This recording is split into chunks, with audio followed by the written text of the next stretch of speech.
প্রিয় দর্শক, স্বাগত জানাচ্ছি নিউজ 24 এর নিয়মিত আয়োজন সিএসআরএম জনতন্ত্র গণতন্ত্র দেখার জন্য। আজকে আপনাদের সাথে আছি আমি শাহনাজ বিশ্বাস ইয়াসমিন। আমাদের সাথে আজকে দুজন অতিথি আছেন আলোচনার জন্য স্টুডিওতে, এবং আমাদের আলোচনার আজকে শিরোনাম নির্ধারণ করেছি নতুন সরকারের অগ্রাধিকার। এই বিষয়টির উপর আমাদের আলোচনা চলবে আগামী সময়টা। আপনারা আমাদের সাথে থাকবেন নিশ্চয়ই। আমি পরিচয় করে দিচ্ছি আমাদের অতিথিদের সাথে। আছেন এম এ আজিজ, সিনিয়র সাংবাদিক ও কলামিস্ট। আপনাকে স্বাগত জানাচ্ছি জনাব এম এ আজিজ, আমাদের সাথে যুক্ত হয়েছেন, কৃতজ্ঞতা আপনার প্রতি। আছেন তাহমিদ আল মুদাসসির চৌধুরী, কেন্দ্রীয় সমন্বয়ক, বৈষম্য বিরোধী ছাত্র আন্দোলন। আপনাকে অসংখ্য ধন্যবাদ, স্বাগত জানাচ্ছি আমাদের অনুষ্ঠানে। আজিজ ভাই, আপনার অনুমতি নিয়ে আমি একটু জানতে চাচ্ছি আমাদের সমন্বয়ক ভাই কাছেই যাচ্ছি শুরুতে। তাহমিদ আল মুদাসসির চৌধুরী, আপনার কাছে যাচ্ছি প্রশ্নটা নিয়ে। আমাদের বিষয়বস্তু নির্ধারণ করেছি আলোচনা নতুন সরকারের অগ্রাধিকার। 8 তারিখে রাতে যখন শপথ নিল প্রধান উপদেষ্টা ডক্টর মোহাম্মদ ইউনূসের নেতৃত্বে 17 সদস্যের এই উপদেষ্টা কমিটি, এবং শুক্রবার শনিবার দুদিন ছিল ছুটির দিন, তাও শুক্রবার আমরা দেখেছি প্রধান উপদেষ্টার কার্যালয় যমুনাতে বৈঠক করেছেন, অনানুষ্ঠানিক বৈঠক করেছেন উপদেষ্টাদের সাথে। এবং আজকে শনিবার ছিল, তাও শিল্প মন্ত্রণালয়ের যিনি শিল্প উপদেষ্টা তিনি সেখানে গিয়েছেন মতিঝিলে তার অফিসে। সচিবালয় আজকে আইন উপদেষ্টা ডক্টর আসিফ নজরুল অফিস করেছেন, তার বিকেল নাগাদ অফিসে আসছেন অর্থ এবং পরিকল্পনা উপদেষ্টা সালেউদ্দিন চৌধুরী, এবং দুজনের সাথে সাংবাদিকদের সাথে তারা কথা বলেছেন। এখন তো মূলত নতুন সরকারের অগ্রাধিকার তারা কিভাবে কাজ করছে, কারণ এখন আইন শৃঙ্খলা পরিস্থিতি দেশের, এবং সেই আইন শৃঙ্খলা অর্থনৈতিক পুনরুদ্ধার সবকিছু মিলেই তো এই নতুন এখন যে ইন্টারিম গভর্নমেন্ট অন্তর্বর্তীকালীন সরকারের যে তাদের কাছে বড় চ্যালেঞ্জ সবকিছু মিলে। এবং আমরা জানি যে গত 1 জুলাই থেকে এই পর্যন্ত আইন শৃঙ্খলার যে অবনতি হয়েছে সেগুলো পুনরুদ্ধার করাও। আপনাদের মাধ্যমে আপনাকে আবারও স্বাগত জানাচ্ছি। আপনাদের শুধুমাত্র এই আন্দোলনের প্রেক্ষিতে দেশ নতুনভাবে একটি সময় এখন পার করা শুরু করলো অলরেডি, কালকে থেকে যদি অফিসিয়ালি শুরু হবে। আপনার কি আপনার চাওয়া, আপনার আশা এই নতুন সরকারের কাছে, যদি সেটা দিয়েই শুরু করি একটু বলেন। ধন্যবাদ আপনাকে। আসলে আমরা দীর্ঘ 15 বছর পরে স্বৈরশাসন থেকে মুক্তি পেয়েছি। তো এই মুক্তি পাওয়ার পরে যখন আমরা আসলে সরকার গঠন করতে যাই, আমাদের প্রথম প্রস্তাবই ছিল ডক্টর মোহাম্মদ ইউনূস। আর ঠিক তখনই আসলে আমাদের প্রত্যাশার পারদটা অনেক বেশি বেড়ে গেছে, যেহেতু 16 বছর, প্রায় দীর্ঘ 16 বছরের মতো আমরা স্বৈরশাসনের মধ্যে ছিলাম। আমাদের দেশের অনেকগুলো সিস্টেমেটিক ক্ষতি হয়ে গেছে, গণতন্ত্র বলেন বা বিভিন্ন ধরনের বাক স্বাধীনতার জায়গাগুলোতে বলেন, প্রত্যেকটা জায়গাতে আমরা দেখতে পেয়েছি আমাদের দেশকে অন্ধ করে দেওয়া হয়েছে, পঙ্গু করে দেওয়া হয়েছে। আমরা যদি দেখি বর্তমানে বাংলাদেশের গণমাধ্যম থেকে শুরু করে কোনো কিছুই এখনও স্বৈরাচার যাওয়ার পরেও আমরা আসলে স্বাধীনভাবে কাজ করছি, এটি আমাদের কাছে পরিলক্ষিত হচ্ছে না। এছাড়া আমরা দেখতে পাচ্ছি আজকে বিচার বিভাগ একটি জুডিশিয়ারি কু হওয়ার চেষ্টা হয়েছিল, এবং আমরা দেখতে পাচ্ছি যে পুলিশ প্রশাসন কিভাবে আমাদেরকে অসহযোগিতা করছে। দেশের মানুষের কথা চিন্তা না করে তারা তাদের ব্যক্তিগত কিংবা কোনো এক অদৃশ্য স্বার্থ রক্ষার চেষ্টা করছে। তো এগুলোকে যখন আমরা দেখছি, তখন আমাদের আসলে নতুন সরকারের কাছে প্রত্যাশাটা আরও অনেক বেশি বেড়ে যায়, যে আমাদের দেশের যে ক্ষতিগুলো হয়েছে, যে দলদাসে পরিণত করা হয়েছে আমাদের দেশের বিভিন্ন প্রতিষ্ঠানকে, সেই প্রতিষ্ঠানগুলোকে পুনরুদ্ধার করা। আমরা যে বৈষম্যের বিরুদ্ধে আন্দোলনটা শুরু করেছিলাম, সেই বৈষম্যকে বাংলাদেশের সকল স্তর থেকে সরিয়ে নেওয়া, জাতি ধর্ম বর্ণ নির্বিশেষে সকলের জন্য বৈষম্যহীন সমান অধিকারটা নিশ্চিত করা। এবং আপনি যদি দেখেন যে আমাদের সবচাইতে বড় লক্ষ্যটা আসলে কোথায়, যে ডেমোক্রেসি। বাংলাদেশ দীর্ঘ প্রায় 15 বছরের মতো, 15 থেকে 16 বছরের মতো আমাদের দেশে কোনো গণতন্ত্র নেই। তো নতুন সরকারের কাছে আমাদের প্রত্যাশা থাকবে তারা একটি সুষ্ঠু নির্বাচনের মাধ্যমে একটি গণতান্ত্রিক দলের কাছে মানুষের ম্যান্ডেট অনুযায়ী মানুষ যাকে চাবে তার কাছে ক্ষমতা হস্তান্তর করবে। এইগুলোই হচ্ছে আমাদের মোটা দাগে আমাদের মূল প্রত্যাশা। এছাড়া নাগরিকরা আরও তাদের জীবনের নিরাপত্তা থেকে শুরু করে প্রত্যেকটা জায়গায় আসলে আমাদের অনেক বেশি আশা এই সরকারের কাছে। তো আশা করব আমাদের প্রত্যাশার পারদ যতটুকু উঠেছে, আমাদের প্রাপ্তিটাও ঠিক ততটুকুই হবে। আপনারা তো সংস্কার চান, দেশের সংস্কার চান, সব প্রতিষ্ঠানগুলো সংস্কার চান। আপনাদের কাছে কি মনে হয় এই যে অন্তর্বর্তীকালীন সরকার কতদিন থাকলে এই সংস্কারগুলো করে নতুন নির্বাচন দিতে পারবে রাজনৈতিক দলগুলোর কাছে? আপনাদের সেরকম কোনো প্রত্যাশা আছে কি? আসলে এখানে কয়েকটা বিষয় আপনাকে লক্ষ্য করতে হবে, যে আমরা সংস্কার চাই, সেই সাথে সাথে আমাদের আসলে কিছু লক্ষ্য আছে। যেহেতু এটি একটি জাতীয় সরকার, সরাসরি জনগণের ম্যান্ডেটে নির্বাচিত হয়নি, তো সেই জায়গা থেকে এই সরকারের কিছু সীমাবদ্ধতা আছে এবং আমরা চাই যে এই সরকারটি একটি জাতীয় নির্বাচন আয়োজন করার জন্য এবং প্রাথমিকভাবে দেশের যে সংস্কারগুলো অতীব জরুরি প্রয়োজনীয় সেগুলো করার জন্য যেই সময়টুকু লাগে, অর্থাৎ সরকার নিজের ক্ষমতাকে দীর্ঘায়িত না করে সংস্কারের জন্য যেই সময়টুকু লাগবে সেই সময়টুকুই নিক। সেটা হতে পারে 6 মাস, 1 বছর কিংবা তার থেকে কিছুটা বেশি।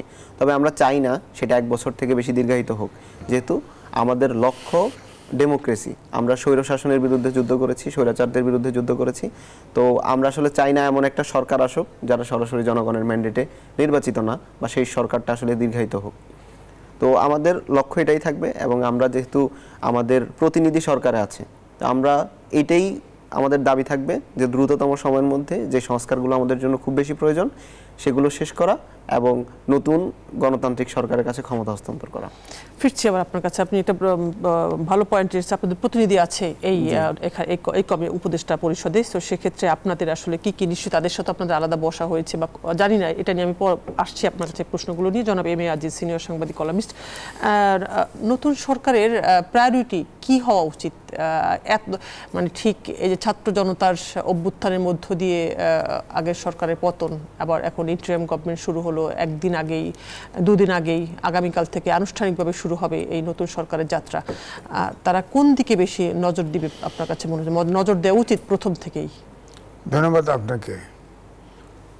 মুক্তিযুদ্ধে যুক্ত ছিলাম তখন এদেশের জনগণ মুক্তিযোদ্ধাদের যে পরিমাণ সাহায্যের হাত বাড়িয়ে দিয়েছে, এবারে কিন্তু এই তরুণ সমাজের প্রতিও কিন্তু একইভাবে হাত বাড়িয়েছে। এটা তরুণ জনযুদ্ধ। সুতরাং এখানে কিন্তু নতুন করে দেশে একটা প্রত্যাশা, অর্থাৎ যেটা স্বাধীনতার অঙ্গীকার ছিল যা আমরা পাই নাই, সেই অঙ্গীকার পূরণের সুযোগ এসেছে। তো এখন প্রশ্ন হলো প্রায়োরিটি আমাদের সর্বাঙ্গে ঘাম মলম লাগাবেন কোথায়? প্রায়োরিটি আসলে সবটাই আসে। আপনি ধরেন এই মুহূর্তে ওদের ভাষায় ফেসিবাদের পতন ঘটেছে। ফেসিবাদের তাহলে সহযোগী ছিল, এখনো আছে। তো ফেসিবাদকে এটার বিচার করতে হবে, কারণ এত অল্প সময়ে পৃথিবীর কোথাও এত ছাত্র, এত তরুণ মারা গেছে আমার মেমোরিতে ধরে না। সুতরাং এদের ফার্স্ট প্রায়োরিটি হবে এরা যেন বিচারের বাইরে না যেতে পারে, এবং কঠোর বিচার। কারণ ভবিষ্যতে যার আবার ফেসিবাদ, স্বৈরাচার তৈরি না হয় তাদের জন্য শিক্ষা। অর্থাৎ এই দেশে মুক্তিযুদ্ধ, গণতন্ত্র ছিল প্রধান উপাদান। আমরা যে মুক্তিযুদ্ধ করছি, এই দেশে 30 লাখ লোক শহীদ হয়েছে, সেটা হচ্ছে যে পাকিস্তানিরা আমাদের শোষণ করে, 20টা পরিবার আমাদেরকে শোষণ করে, আমাদের ভোট দেয় না, আমরা গণতন্ত্রের জন্য ফাইট করি। এইটি ছিল প্রধান। এখন আপনি দেখেন সরকারি হিসাব, স্ট্যাটিস্টিক্যাল ব্যুরো, 5% লোকের হাতে 41% অর্থ সম্পদ চলে গেছে, আর নিচের 5% হলো 0.31%। বৈষম্য কত বড়! এখন বলবেন জিডিপি গ্রোথ, হ্যাঁ হয়, মাথাপিছু আয় তাও বাড়বে, কারণ আজিজ খান সাহেব এখন বাংলাদেশে ওয়ার্ল্ড লিস্টে আছে, ফোর্বসের তালিকায় ধনী দেশ, বাংলাদেশের লোক সে। হ্যাঁ, তাকে তো কুইক রেন্টালে বারবার করোনা কালেও দেওয়া হয়েছে 2টা। এখন তার আয় এবং আমার আয়, আপনাদের আয় সহ গড় আয়, এই আয় না। এখন মানুষের সুখটাও চিন্তা করতে হবে। এখন কিন্তু আধুনিক বিজ্ঞানে এটা আসছে। এখন প্রায়োরিটির যদি বলেন, তাহলে এদের যেমন দাবি রাষ্ট্র কাঠামো মেরামত, এটা অত্যন্ত জরুরি। কারণ রাষ্ট্রের যে অর্গানগুলি, এগুলো ধ্বংস হয়ে গেছে।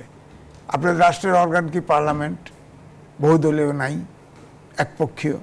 আপনার বলেন বিচার বিভাগ, মৃত ব্যক্তিকে জেল দিয়ে দেয়, এই বিচার বিভাগ আপনি দেখেন, একবার বলতেছে যেটা বলতেছে এটা না, সেটাই আবার বলতেছে হ্যাঁ বলতেছে, এই বিচার বিভাগ।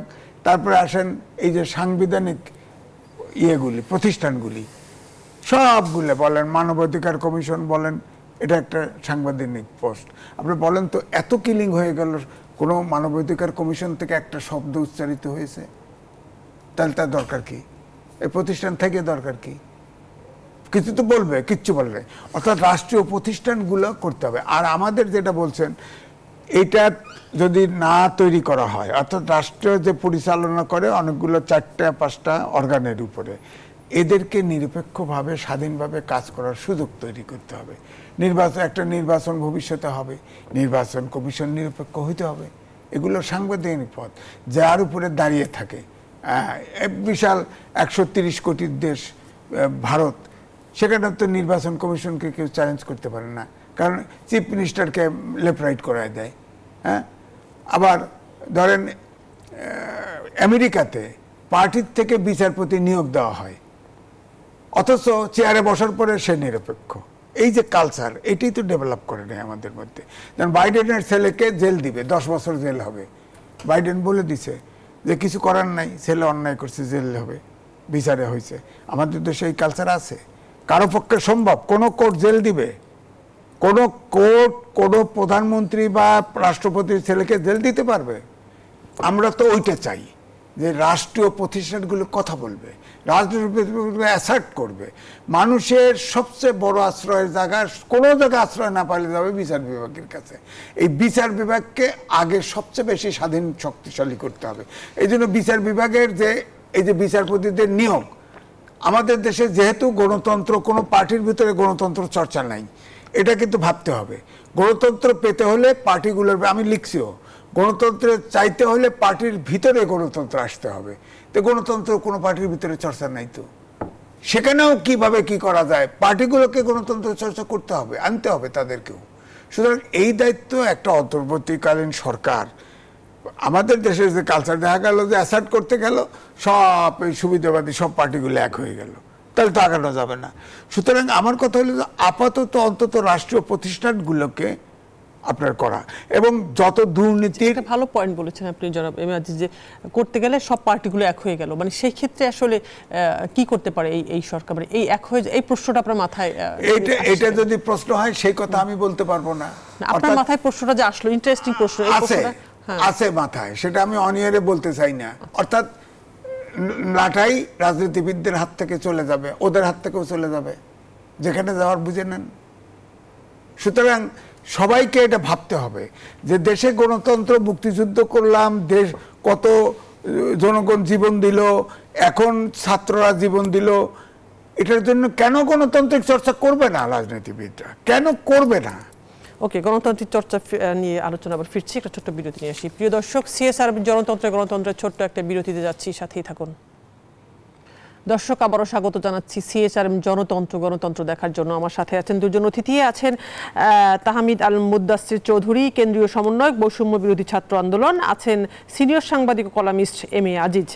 আবারও ফিরছি মুদাসসির চৌধুরী, আপনার কাছে। আপনি তখন বলছিলেন, সেই প্রশ্নটা ধরেই এগোচ্ছি, এই উপদেষ্টা পরিষদে, কমিটিতে এখন যারা আছেন, ডক্টর ইউনূসকে প্রধান উপদেষ্টা করে যে 17 সদস্যের উপদেষ্টা পরিষদ, সেখানে আপনাদের দুজন প্রতিনিধি আছেন, এবং তারা দুজনই খুব ভালো মিনিস্ট্রিতে আছেন। একজন তো আছেন আইসিটি প্রতিমন্ত্রী, আইসিটি এবং ডাক টেলিযোগাযোগ মিনিস্ট্রিতে, আরেকজন আছে যুব ক্রীড়া মিনিস্ট্রিতে। আপনাদের মানে কথা হয়েছে, তারপরে তাদের সাথে বসছেন যখন দায়িত্ব পেলেন শপথ নেওয়ার পরে? দুজনের সাথে আপনার আলাদা করে বসা হয়েছে? আপনি অলরেডি মেনশন করেছেন যে আসলে তারা দায়িত্ব পাওয়ার পর থেকে আসলে আমাদের মন্ত্রী পরিষদের কাজ, উপদেষ্টাদের কাজ শুরু হয়ে গেছে। তো তাদের সাথে আসলে এরপর আমাদের আলাদা করে বসা হয়নি, আমাদের পরবর্তী সুযোগটাই হয়নি। কথা তো হয়েছে, নিশ্চয়ই তো কথা তাদের সাথে কথা হয়েছে। তারা তো কালকে সচিবালয় যাবে, নিশ্চয়ই তাদের অফিস করবেন, সেটা তো নিশ্চয়ই আপনাদের কাছে খবর আছে। আপনারা কি তাদের কালকে প্রথম যাবেন অভিনন্দন দিতে সচিবালয়ে তাদের সাথে? আসলে এখন পর্যন্ত আমাদের এই ধরনের কোনো পরিকল্পনা নেই, তবে আমার কাছে মনে হয়, আমি ব্যক্তিগতভাবে মনে করি যে তারা আসলে গিয়েছেন এবং এটা একটি নতুন দৃষ্টান্ত বাংলাদেশের ইতিহাসে স্থাপিত হয়েছে। তো তারা আসলে একটা অনেক, মানে এটা যেমন একদিকে একটি দৃষ্টান্ত স্থাপন হয়েছে, সেই সাথে তাদের উপর আসলে অনেক বেশি প্রত্যাশার ভার, এবং সেই প্রত্যাশার ভার থেকে আমাদের শুভকামনা তাদের প্রতি সবসময় থাকবে। এবং আমরা চাইবো তারা তাদের যে দায়িত্বগুলো আছে সেগুলো হচ্ছে খুব ভালোভাবে পালন করবে, এবং পালন করার মাধ্যমে তারা একটা নজির স্থাপন করবে যে আসলে আমরা তাদেরকে এখানে, যেটি আমাদের বাংলাদেশে একটি সংস্কৃতিতে পরিণত হয়েছে যে চাটুকারিতা, সেটা না করে আমরা স্বাধীনভাবে তাদেরকে কাজটা করতে দেই, এবং আমরা বিশ্বাস করি যে তারা সেখানে সফল হবে এবং বাংলাদেশের নতুন একটি দৃষ্টান্ত দ্বারা স্থাপন করতে পারবে। যখন আপনি বললেন যে আপনাদের চাওয়াই হয়েছে প্রধান উপদেষ্টা যিনি ডক্টর মোহাম্মদ ইউনূস হয়েছেন, তখন কি আপনাদেরও চাওয়া ছিল যে আপনাদের প্রতিনিধি দুজন থাকবেন এই উপদেষ্টা কমিটিতে? আসলে এটি আমাদের আলোচনার ভিত্তিতে সিদ্ধান্ত নেওয়া হয়েছে যে আমরা আসলে চাচ্ছি, প্রথম দিকেই আমাদের পরিকল্পনা ছিল যে আমরা ডক্টর মোহাম্মদ ইউনূসকে চাই, এবং পরবর্তীতে আপনারা দেখেছেন যে ডক্টর মোহাম্মদ ইউনূস তিনি নিজেও ছাত্রদের উপর বিশ্বাস রাখতে চান এবং তিনি মনে করেন যে বাংলাদেশের ভবিষ্যৎ এই ছাত্ররা এবং ওরাই ভালো করতে পারবে। এবং আপনি দেখেছেন যে আমরা আসলে যে আইডিয়াগুলো নিয়ে এসেছি নতুন করে, সেগুলো সংস্কারবাদী। আমরা এই সংস্কারের ক্ষেত্রে আমরা আসলে জাতি, ধর্ম, বর্ণ কোনো কিছুকেই প্রায়োরিটি দিচ্ছি না, বরং আমাদের মূল প্রায়োরিটিটা হচ্ছে বাংলাদেশের সিস্টেমেটিক পরিবর্তন। আমাদের এখানে স্বৈরাচার ছিল, পরবর্তীতে যাতে সেই স্বৈরাচার আর না ফিরে আসে, আরেকটা শেখ হাসিনার জন্ম যাতে না হয়। তো এই জায়গাগুলোকে যদি আমি কাজ করতে চাই এবং পরিবর্তন করতে চাই, আমি ঘুষ, দুর্নীতি সহ শুরু করে যে সমস্যাগুলো আছে সেগুলোর জন্য আমার আসলে সংস্কারের প্রয়োজন। এবং সেই সংস্কারের জায়গা থেকেই আমরা দেখেছি যে আমাদের আসলে এখানে প্রতিনিধি থাকা প্রয়োজন, যাতে আমরা সরকারের ভিতরে যে সিদ্ধান্তগুলো হয় সেগুলোতে আমাদের একটা প্রভাব থাকতে পারে, অংশগ্রহণ থাকতে পারে, এবং আমরা যাতে সরাসরি তার পার্ট হতে পারি। তো সেই জায়গা থেকেই আসলে আমাদের প্রতিনিধিদেরকে সেখানে দেয়া, এবং সরকার ডক্টর মোহাম্মদ ইউনূস তিনিও এখানে যথেষ্ট উইলিং ছিলেন এবং পছন্দ করেছেন যে ছাত্র প্রতিনিধি তার সাথে একই সরকারে থাকবে। আপনারা এই দুজনের নাম আপনারাই প্রস্তাব করেছিলেন? আজ এটা আসলে আমাদের সম্মিলিত সিদ্ধান্ত যে আমরা এই দুইজনকে চাই, যেহেতু তারা একদিকে আমাদের আন্দোলনের সামনের দিকে ছিলেন, তারপরে তারা আমাদের আন্দোলনে যথেষ্ট অভিজ্ঞ এবং তারা এখানে অনেক বেশি ম্যাচুরিটির পরিচয় দিয়েছেন। সেই জায়গা থেকেই আসলে তাদেরকে পছন্দ করা, এবং আমরা বিশ্বাস করি যে তারা তাদের জায়গায় ভালো করবেন। আর যেহেতু আইসিটি মিনিস্ট্রির মতো জায়গাটা, তো এটা তো আসলে খুবই বাংলাদেশ, মানে এখনকার যে বাংলাদেশ, হ্যাঁ এখন বাংলাদেশ ডিজিটাল বাংলাদেশ, এখন যে তথ্য প্রযুক্তির বাংলাদেশ, তথ্য প্রযুক্তির বিশ্ব, সেখানে তো এই জায়গাটা অনেক বড় একটা জায়গা। নিশ্চয়ই সেখানে তিনি যে দুই মিনিস্ট্রির দায়িত্ব, ওনার ডাক্তারি যোগাযোগ এবং আইসিটি, নাহিদ ইসলামের আরেকজন তো যুব ক্রীড়া, সেখানে অনেক বড় একটি ভাইটাল কাজ করার একটা জায়গা আছে। জনাব এম এ আজিজ, নতুন সরকারের অগ্রাধিকারের ক্ষেত্রে আগে আপনি যেটা বলছিলেন কিছু গণতন্ত্রের কথা, গণতন্ত্র চর্চার কথা, এখনকার যে এই যে 17 সদস্যের উপদেষ্টা পরিষদ হলো, সেখানে যে দুজন তরুণ আছেন যাদের হাত ধরে এই বৈষম্যবিরোধী ছাত্র আন্দোলনের মাধ্যমে সরকারের পতন ঘটিয়ে নতুন সরকার গঠন করা হলো, সেখানে আপনার প্রত্যাশাটা কি থাকবে? না দেখেন, আমরা যারা সিনিয়র সিটিজেন, আমরা নানান রোগে আক্রান্ত। এখন যারা এই বিপ্লবটা ঘটালো তারা কিন্তু একদম ফ্রেশ মনের এবং খোলা মনের, আন্তরিক। তারা যেটা বলছে আমরা মনে করি আমাদের উপরে আস্থা রাখা কঠিন, কিন্তু তাদের উপরে আস্থা রাখা যায়। শুধু তাদের কাছে অনুরোধ একটাই, তারা যেন কোনোভাবে মিসগাইড না হয়, লক্ষ্য যেন স্থির থাকে। কারণ দেশটা প্রত্যেকটা ক্ষেত্র সংস্কার করতে হবে। যেমন ধরেন উদাহরণ দেই, এই যে টাকা পাচার হয়, পাচারের দুটো পথ।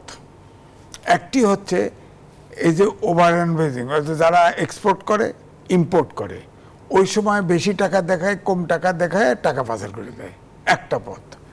ওখানে একটা কাস্টমসের ভ্যালুয়েশন একটা ডেস্ক থাকে, এখানে 4-5টা লোককে সৎ পাওয়া যাবে না?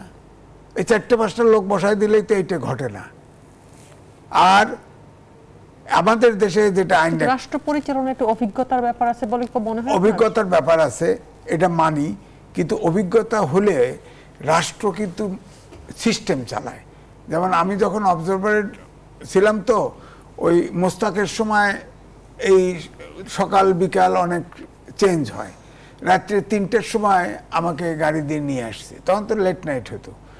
তো আমাদের চিফ সাব এডিটর আছিল, উনি নাই এখন, গোফরান সাহেব। তাকে জিজ্ঞেস করলাম, গোফরান ভাই লোকজন নাই, পত্রিকা বেরোবে কেমনে? তখন সে বলল সিস্টেম ওয়ার্ক করে, মানুষ করে না অবজারভারে। তো রাষ্ট্র কিন্তু একটা সিস্টেম যদি সেট করে দেওয়া যায়, সিস্টেম ওয়ার্ক করবে, মানুষ সিস্টেমের সাথে চলবে। আমাদের তো সিস্টেমটা গ্রো করে নাই। দেখেন এই সরকারটা ছিল সব এক ব্যক্তির উপরে নির্ভরশীল ছিল। এক ব্যক্তি একটা রাষ্ট্র চালাতে পারে, কিন্তু চলছে। এই জন্যেই কিন্তু এখন একটা যে দেশের যে দলের নেতৃত্বে দেশ স্বাধীন হলো, সেই দলটা এখন ফ্যাসিস্ট উপাধি নিয়ে পালায়া দেশ ছেড়ে গেছে। এবং একটা জিনিস মনে রাখবেন যে এই বাংলাদেশে কোনো ছাত্র আন্দোলন ফেল করে নাই। দ্বিতীয়ত পৃথিবীতে কোনো ফ্যাসিস্ট কিন্তু আর রিটার্ন করে নাই। যদি রিটার্ন করে এটা দুঃখজনক হবে। আর যদি ছাত্ররা যদি এই প্রসেসটা ফেল করে, এই জন্য সব আবার নতুন করে দুজন না, আবার প্রত্যেকটা মিনিস্ট্রিতে একজন করে, যেটা আসছে একজন করে যে কোনো একটা পদ দিয়ে আরেকজন করে রাখবে।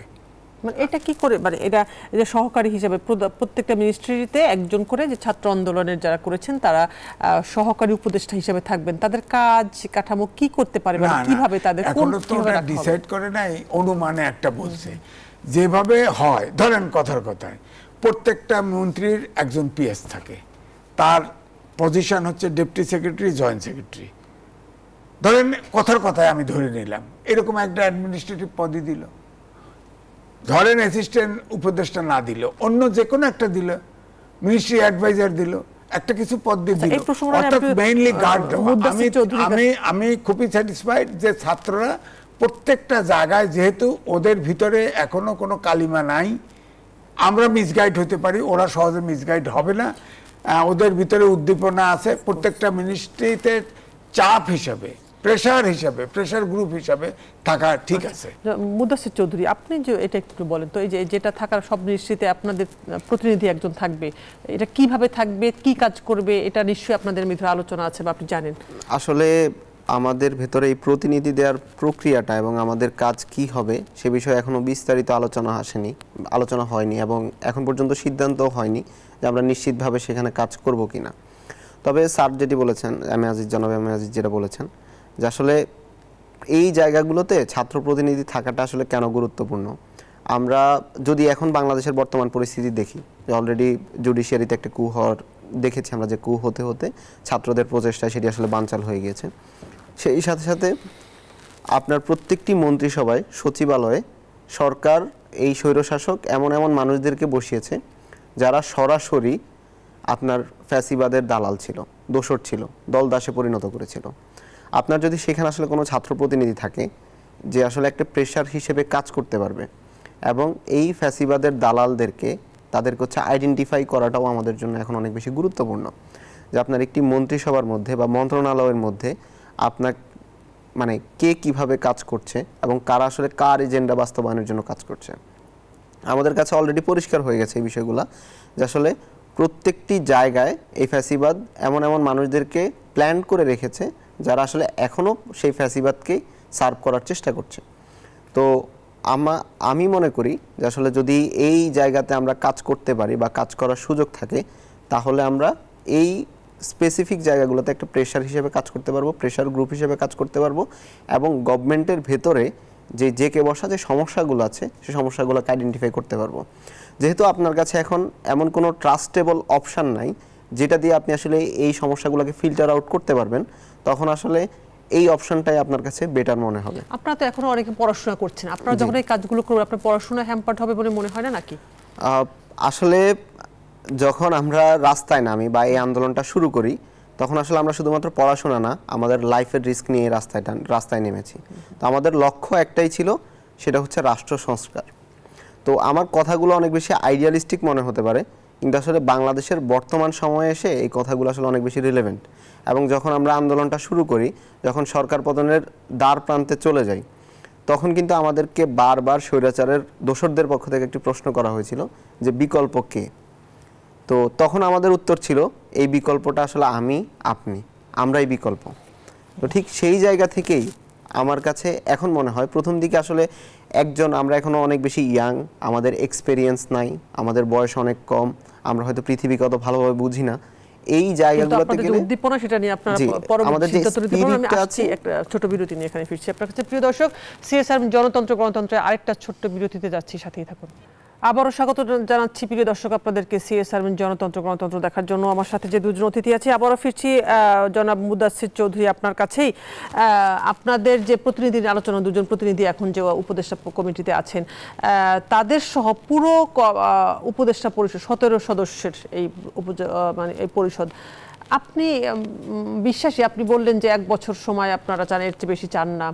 তারপরে এই 1 বছরে আপনারা যা যা চান সেই কাজগুলো করে রাষ্ট্রকে একটা কাঠামোতে নিয়ে আসা, পরবর্তীতে একটা গণতান্ত্রিক উপায়ে একটা নির্বাচন দেয়া, সব কিছু মিলে আপনাদের পরবর্তী চাওয়াটা বা অবজারভেশনটা কি, এখন বিশ্লেষণটা কি? আমাদের আসলে পরবর্তী চাওয়া, মানে সরকার পরবর্তী চাওয়া যদি জিজ্ঞাসা করেন, তাহলে সেটা আমরা চাইবো যে আসলে কখনোই বাংলাদেশে স্বৈরাচারের পুনরাবৃত্তি না হোক। বাংলাদেশে একটি গণতান্ত্রিক কাঠামো প্রতিষ্ঠা হোক, যেই কাঠামোর মাধ্যমে আপনি কথা বলার রাইটস পাবেন। আপনি কোনো সংবাদ মাধ্যম, আপনি কথা বলার সময় আপনার স্টুডিওতে এনএসআই বা কোনো গোয়েন্দা সংস্থার লোকজন দাঁড়ায় থাকবে না। আপনি স্বাধীনভাবে কথা বলতে পারবেন, আপনি আপনার মত প্রকাশ করতে পারবেন। আপনার সংসদ থাকবে, যেখানে বহুদলীয় গণতন্ত্র থাকবে। আপনার জুডিশিয়ারি কোনো কারো কথাই চলবে না, স্বাধীনভাবে ফাংশন করবে। আপনার নির্বাচন কমিশন কারো কথায় ফাংশন করবে না। আপনার প্রত্যেকটা স্টেটের যে অর্গানগুলো থাকে, সেই অর্গানগুলো স্বাধীনভাবে কাজ করবে, কেউ আসলে কারো দলদাসে পরিণত হবে না। এবং আমাদের প্রত্যাশাই আসলে এখানে, যখন এই জাতীয় সরকার যাবে, একটি গণতান্ত্রিক সরকার প্রতিষ্ঠা হবে, সেই সরকার এই বিষয়গুলো নিশ্চিত করবে, যেখানে আসলে সাম্প্রদায়িকতা নিয়ে কোনো রাজনীতি হবে না।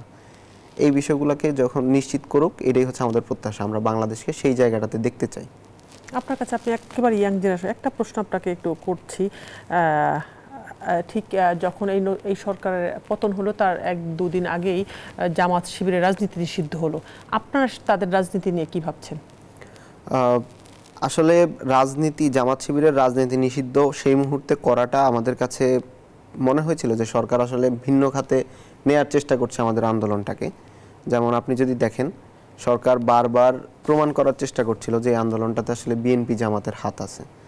তো ঠিক ওই মুহূর্তে জামাতকে নিষিদ্ধ করাটা আমাদের কাছে মনে হয়েছিল যে আমাদের আন্দোলনকে প্রশ্নবিদ্ধ করার জন্য এবং আমাদের উপর দমন পীড়ন চালানোর জন্য একটা রাস্তা সরকার তৈরি করছে। তো আপনি যদি দেখেন বাংলাদেশের ইতিহাসে, যে জামাত শিবিরকে নিয়ে সরকার, আওয়ামী লীগ সরকারই সবচেয়ে বেশি রাজনীতি করেছে, এবং জামাত শিবির নাম দিয়ে তারা আসলে সাধারণ মানুষ কিংবা মানুষের মানবাধিকার, সে হোক জামাত বা শিবির, তাদের মানবাধিকার সবচেয়ে বেশি সরকারি ক্ষুণ্ণ করেছে, আওয়ামী লীগ সরকারই। তো আমাদের এখানে আসলে চাওয়া পাওয়া যেটা, যে আসলে বাংলাদেশের যে অথরিটি আছে, তারা যদি মনে করে, যেমন বাংলাদেশের জামাতের রাজনীতি কিন্তু আওয়ামী লীগ দীর্ঘদিন নিষিদ্ধ করেনি, এবং যখন একটি প্রজ্ঞাপনের মাধ্যমে নিষিদ্ধ করে, সেখানে তারা ব্যাখ্যা করে প্রজ্ঞাপনের মাধ্যমে যে আমাদের কাছে প্রতীয়মান হয় যে জামাত শিবির এই সরকার বিরোধী আন্দোলনের সাথে জড়িত। এবং আপনি দেখতে পারেন যে জামাত শিবিরকে নিয়ে আমাদের যেখানে অবজেকশন, বা বেশিরভাগ মানুষ যেটা নিয়ে কথা বলে, যুদ্ধ অপরাধ বা মুক্তিযুদ্ধ নিয়ে, সেখানে কিন্তু সেই গ্রাউন্ডে কিন্তু সরকার তাদেরকে নিষিদ্ধ করেনি, বরং সরকার তার প্রজ্ঞাপনে বলে যে প্রতীয়মান হয় যে সরকার বিরোধী আন্দোলনের সাথে তারা জড়িত ছিল। এবং এই জায়গাটাই হচ্ছে সবচেয়ে বেশি সমস্যাজনক, যে সরকার আসলে শেষ মুহূর্ত পর্যন্ত তার নিজের পলিটিক্যাল টুল হিসেবে জামাত শিবিরকে ব্যবহার করার চেষ্টা করেছে। তো এখানে আসলে জামাত শিবিরের রাজনীতি থাকবে কি থাকবে না, সেটি আসলে বাংলাদেশের হাইকোর্ট, বা যেহেতু এখন প্রজ্ঞাপন নিষিদ্ধ হয়েছে, তাদের কাছে আইনি রাস্তা খোলা আছে। তারা যদি রাজনীতি করতে চায়, তাহলে তারা আইনি পথে আগাবে, এই প্রজ্ঞাপনকে চ্যালেঞ্জ করতে পারে। তো সেটি আসলে আমরা এখন এই মুহূর্তে চাই যে আসলে বাংলাদেশের জন্য যারা রাজনীতি করবে, জনগণের জন্য যারা রাজনীতি করবে, তাদের রাজনীতির অধিকারটা থাকুক। এবং জামাত শিবির যদি তারা সেই ম্যান্ডেটে বা সেই জায়গা থেকে রাজনীতি করে, অবশ্যই তাদের জায়গাটা থাকা উচিত, তাদের অধিকার থাকা উচিত, রাজনীতি করার অধিকার সবার আছে। বাট ওই বিষয়গুলো আসলে আমরা ডিসাইড করার কেউ না, যেহেতু তাদেরকে এই জায়গাটাতে নিষিদ্ধ করা হয়েছে, তারা আশা করি আইনিভাবে এখানে মোকাবিলা করবেন। পরিষ্কার। জনাব এম এ আজিজ, এখনকার যে আইন শৃঙ্খলা পরিস্থিতি, অর্থনৈতিক যে একটা অবস্থা দেশের, গত কয়েক 10 বছর, মানে 5 বছর তো বটেই, এই যে করোনা হলো, তারপর বৈশ্বিক একটা অর্থনৈতিক কাঠামো, সেই সময়টাতে দেশে যখন এখন ইন্টারিম গভর্নমেন্ট দায়িত্বে আছে, মানে তাদের কিভাবে আসলে এখান থেকে বের হতে পারে, আইন শৃঙ্খলা পরিস্থিতি ভালো করতে পারে, প্রতিষ্ঠানগুলো থেকে দুর্নীতি মুক্ত করতে পারে? দেখেন, প্রতিষ্ঠান থেকে দুর্নীতি দূর করা, অর্থাৎ আমাদের দেশে মানসিকভাবে জাতিটাকে করাপ্ট করে ফেলা হয়েছে। কারণ আমরা 3 জন সৎ আছি, সুযোগ পাই না বলে, ভাবটা যেমন এমন। অর্থাৎ আমরা তো ছোটবেলায় দেখছি মানুষে 3 বেলা ঠিক মতো খাবার পেত না, খালি গায়ে থাকতো, জামা গায়ে না পরে ঘাড়ের উপর রাখতো, স্যান্ডেল হাতে করে রাখতো, ছিঁড়ে যাবে, কিন্তু মানুষের মনে সুখ ছিল, খাবার ঠিক মতো ছিল না। কিন্তু এখন মানুষগুলো সব বৈষয়িক হয়ে গেছে, কারণ দীর্ঘের দিনে এই আপনার দুর্নীতি, লুটতরাজ, এই সেই করতে করতে মানুষ দেখতে দেখতে অসহায় হয়ে গেছে। আগে দুর্নীতিবাজরা ঘৃণা করতো, এখন কিন্তু আর ঘৃণা করে না। এখন দেখা যায় তারাই ক্ষমতাবান, তারাই শক্তিশালী। তো সুতরাং এটা একটা দীর্ঘস্থায়ী প্রসেস। এই সরকার ইন্টারিম গভর্নমেন্ট প্রত্যেকটা সেক্টরে একটা সিস্টেম দাঁড় করতে পারে, যেটা দুর্নীতিকে ইয়ে করতে পারবে, চেক দিতে পারবে। এই সিস্টেমটা যেমন ধরেন, উদাহরণ দেই যে আপনার এই যে বিচার বিভাগীয় তদন্ত কমিটি করছে, যে এই বিচার বিভাগীয় তদন্ত কমিটিতে তদন্ত হবে না তো, এটা দেওয়ানি, এদের ক্ষমতা হলো দেওয়ানি, অর্থাৎ কাগজপত্র সংগ্রহ করা। এটা যখন ফৌজদারি আদালতে যাবে এই হত্যার বিচার, ফৌজদারি আদালত এদের এই যে কমিশন করছে না বিচার বিভাগ 3 বিচারপতি দিয়ে, এদের সাক্ষী গ্রহণ করতেও পারে, নাও পারে, তার খুশি, অর্থাৎ এটা দেওয়ানি ব্যাপার। আর ইয়েটা হলো, বিচারটা হলো ফৌজদারি। কিন্তু আমরা বিচারপতিদের দিয়ে তদন্ত কমিটি করলেই ধরে নেই, যেহেতু বিচারপতির উপরে আস্থা বেশি, এই জন্য ভাবি বোধহয় সঠিক জিনিসটা আসবে। এই জন্য বলবো, যেমন বিচারটা যদি করতে হয় তাহলে অবশ্যই জাতিসংঘের তত্ত্বাবধানে নয়, জাতিসংঘকে দিয়ে তদন্ত করা উচিত ডাইরেক্ট। হ্যাঁ, এটা তো জাতিসংঘের আমরা সিগনেটরিস, তো তাদের ম্যান্ডেট আছে, তাদেরকে বলতে হবে। যেমন প্রধানমন্ত্রী ছিল শেখ হাসিনা, তাকে তো ফর্মাল চিঠি দিয়েছে, কিন্তু ওনারা কিন্তু বায়বীয় বক্তৃতায় বলে আমরা জাতিসংঘ বা বিদেশি সরকার আসুক, তারা তদন্ত করুক, তাদের আমরা কি সহযোগিতা নেব, কেমন এই তো কী সহযোগিতা করবে, তদন্ত করবে যে তারা কি সহযোগিতা করবে, তো ফর্মালি চিঠি দিয়ে বলতে হবে না। এই জন্যেই আমার কথা হলো, প্রত্যেকটা জায়গায় সমস্যা আছে, সমস্যার একটা ট্রেন্ড সেট করে দেওয়া, কারণ এটা একদিনের কাজ না। মানুষের মানসিকতা, যে মানবিক মূল্যবোধ যে চেঞ্জ হয়ে গেছে, এটা দীর্ঘস্থায়ী প্রসেস। এটা সমাজতান্ত্রিক দেশ না যে কালচারাল রেভলিউশন করে 3 মাস 6 মাসে ঠিক করবে। অসংখ্য ধন্যবাদ জনাব মেয়াজিজ, আপনাকে ধন্যবাদ, আপনাকে তাহমিদ আল মুদাসসির চৌধুরী, আপনাদের দুজনের কাছে কৃতজ্ঞতা জানাচ্ছি আপনারা আমাদের কাছে উপস্থিত হয়েছেন। প্রিয় দর্শক, আপনাদেরকে ধন্যবাদ জানিয়ে আজকের মতো শেষ করছি সিএসআর জনতন্ত্র গণতন্ত্র। সবাই ভালো থাকবেন, সাবধানে থাকবেন।